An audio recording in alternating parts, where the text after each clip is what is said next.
Welcome back to Dan's Messy Garage. Today I'm outside my messy garage.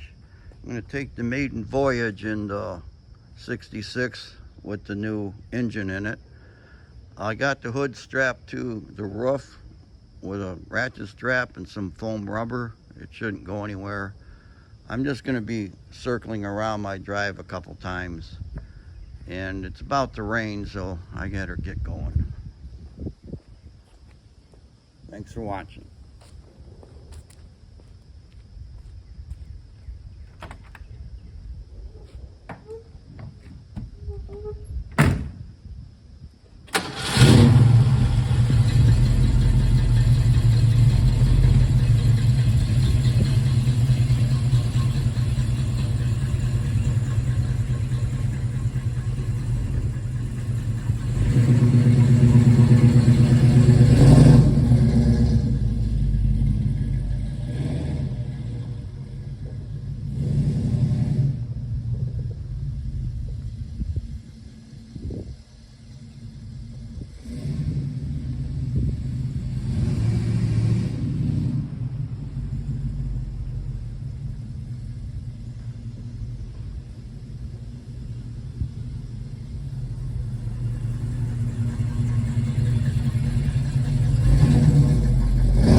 Alright, I'm going to call that a successful maiden voyage.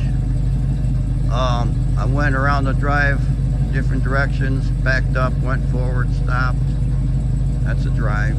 So now I can put the hood on, enjoy the car. Thanks for watching, and stay tuned for another video another day. Bye.